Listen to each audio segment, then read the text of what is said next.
Välkomna till mig och David och till en alldeles otroligt vanlig och kanske tråkig film. Jag tänkte lite på det här när vi pratar om de här vardagssysslorna som man faktiskt har också när man är ute och åker. Det kan lätt bli så här att man upplever det som väldigt glamoröst och fantastiskt hela tiden, och det är det ju faktiskt inte. Men självklart så är det ju dagar som är mindre spännande och det händer inte så mycket och man kanske småtjafsar ibland, för det gissar jag att de flesta gör.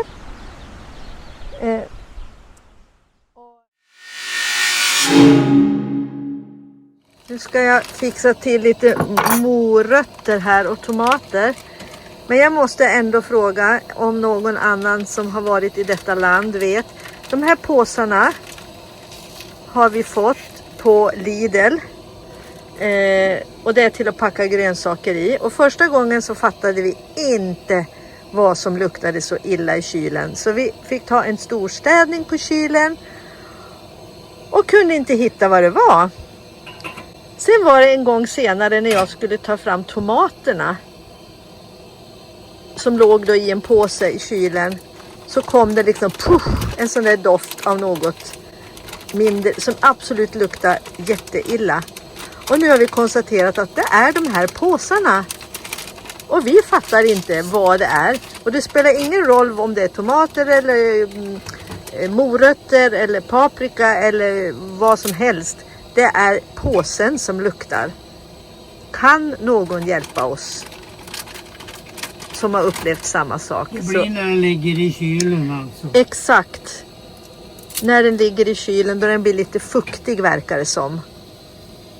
Men svara oss om det är någon som vet. Det vore kul att höra. Alltså, så att det luktar till och med om fingrarna när man har tagit i den här påsen. Jätteäckligt. Alla dagar är ju inte sådana där glamorösa dagar. Utan idag är det en sån här städdag. Fast det är söndag.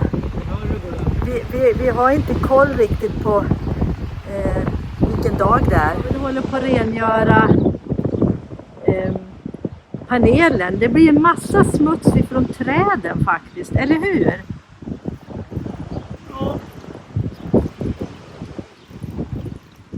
Det blir alltså bussen är jättesmutsig, men så får det väl vara.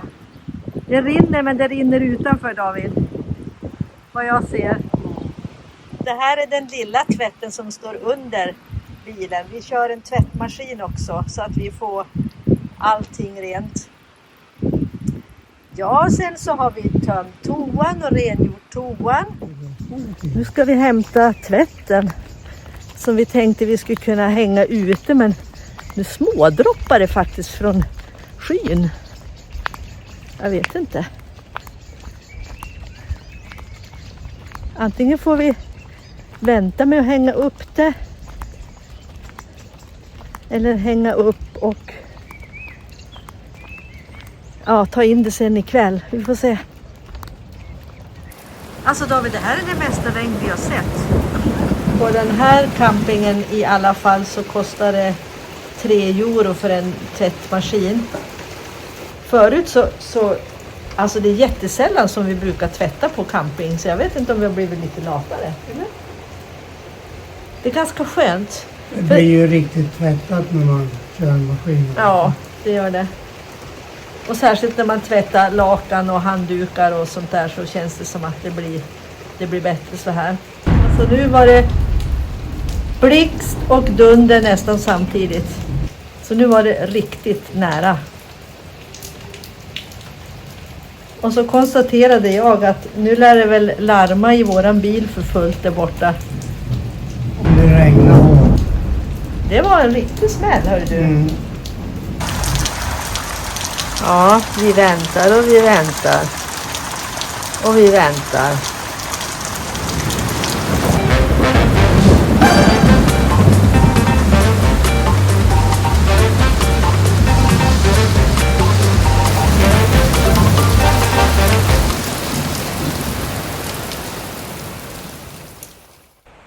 Vi har alltså kurat in i bilen ganska länge nu för att det har spöregnat. Så det blev ingen hänga ut och torka tvätt.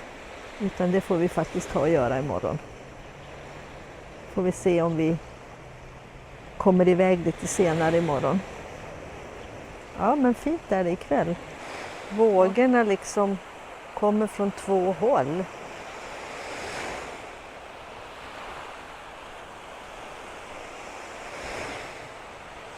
Det har alltså klarnat upp nu och himlen är nästan blå. Och där borta vid horisonten så ser man Zakynthos.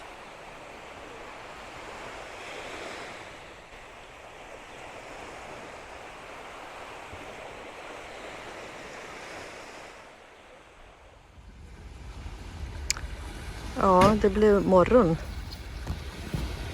innan vi kunde hänga upp våran blöta tvätt från igår. Men idag så ska det nog torka, tror vi. Skönt med allt rent och fräscht. Och ja, de där som sagt vardagssysslorna, de måste man ju göra. Det är ju bara så. Jag kommer ihåg en gång när en av mina syskonbarn frågade, han var inte så stor då, han kanske var 8-9 år. Och det var då när vi gjorde en resa och var ute ett helt år. Och då sa han så här: men vad gör man hela dagarna i en bil? Ja, det kan man ju faktiskt undra. Och det var då jag försökte förklara för honom. Ja, men vet du, fast man är ute och åker så här så måste man tvätta, man måste diska, man måste städa även om det inte är samma yta. Man måste hålla ordning. Du måste se till att bilen har bensin, att den går. Ja, men allt det här som hör till. Och mycket tid läggs också på vilken väg man ska åka och var kan man hitta och sova. Ska vi ta en friparkering eller ska vi ta en camping? Vad känns säkert här och vad får man göra här? Det finns väldigt mycket som dagarna faktiskt fylls med, som är sånt som inte är så där jättekul att filma. Och jag tycker ibland att det kan lätt bli att det blir mer glamoröst än det är. Och det kanske jag också bidrar till, jag vet faktiskt inte. Jag hoppas att vi också visar att i allt det här så är det ju ett vanligt liv man lever också.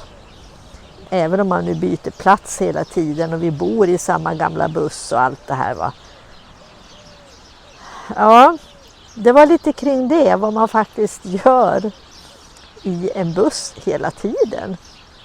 Ja, livet är som hemma. Det enda är att huset rullar runt. Nej, nu blir det fel.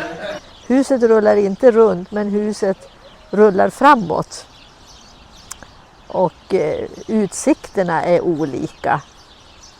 Och det är ju det som gör det lite spännande. Idag är lite...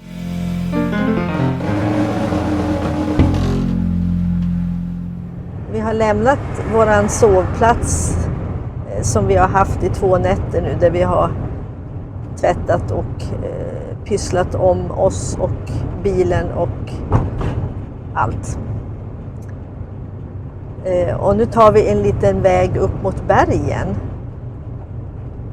I alla fall inåt landet. Just nu så är det inte så mycket berg här. Så vi får se om vi hittar något trevligt efter vägen. Vi åker alltså nordost kan man säga från Amaliada. Och vi åker mot en by som heter Nu tappar jag namnet. Ja, jag skriver det sen.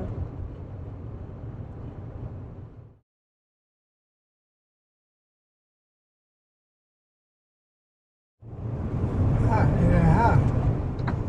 Ja, här är ju också. Det ska vara någon damm någonstans. Men här är en damm. Ja.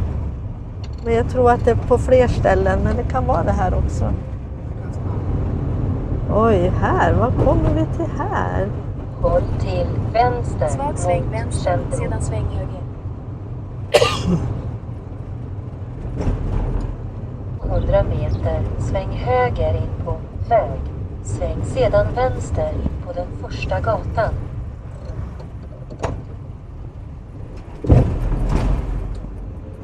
Här måste det vara det som är något sorts dammbygge. Kolla. Sväng höger. Här står i alla fall vatten.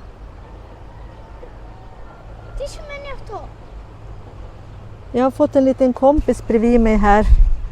Åt andra hållet.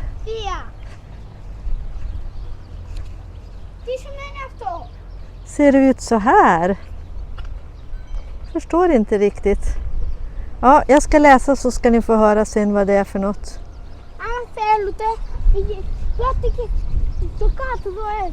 Ja, okej. Ja, det blir bra det.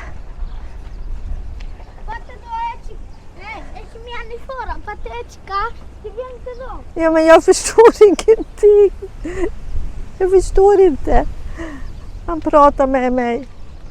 Jag vill inte filma honom för det ska man inte göra. Ja, så säger vi. Jag tror faktiskt att den här lilla killen försökte förklara någonting för mig. Sväng höger Men på väg. det var inte så Sväng lätt sedan att förstå. höger på den första gatan. Och jag vill inte filma honom heller så.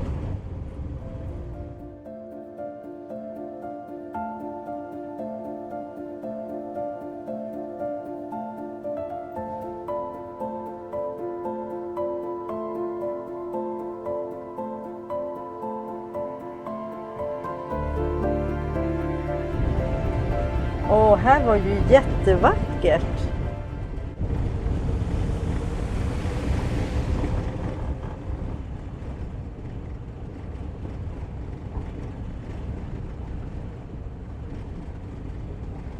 Nej, det är avstängt. Ja. Väldigt långt. Nu har jag hittat lite information om det här dammen och dammbygget. Så ni ska få höra. Och vi hittade en fin plats här också så ser man ganska tydligt här hur den här sjön har kommit till.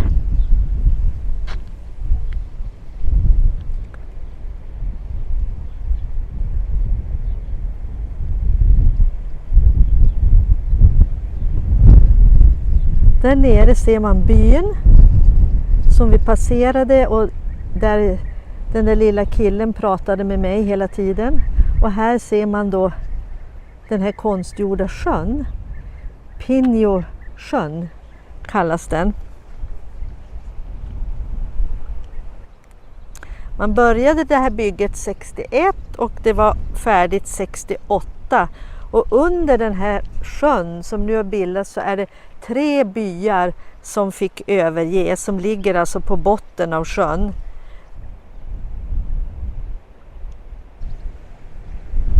Där nere ser man polisen också som njuter av utsikten, och när vi körde upp här då stod de faktiskt med blåljuset på. Så vi trodde att det kanske hade hänt någonting, men det var nog helt fel. De är nog bara ute på en liten runda och en liten paus vid dammen.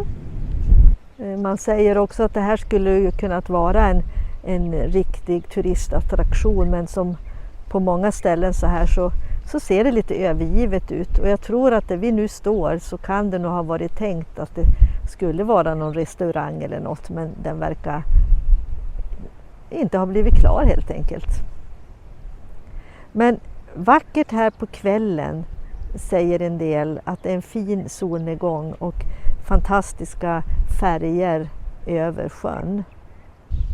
Jag måste bara visa, jag tycker det är så tråkigt när sådana här fina hus som är tänkt att bli någonting står alltså totalt övergivet. Det känns inte alls roligt. Tydligen så har det väl varit igång nu här, ser jag också, för här är det glassplitter överallt. Ja, jättetråkigt att det ser ut så här. Syftet med det här bygget av den här dammen, det var ju att det skulle användas till bevattning, konstbevattning. Och vad jag kan förstå så har det aldrig kommit i bruk. Och varför har jag inte lyckats hitta någon bra information om heller. Ja, lite om detta. Då var vi på väg igen. Här ser ni ett hus med armeringsjärnen kvar. Vänster. Sen vet vi också att det är också ett sätt att så länge man inte har byggt klart så verkar man inte, vad vi har förstått, behöva betala skatt. Visst var det så, David? Jag tror nog. Ja. Rätta oss om vi har fel, om det är någon som vet. Vi kanske ska fråga någonstans sen också, men skriv gärna i kommentarer. Vi vänder tillbaka ner mot havet igen.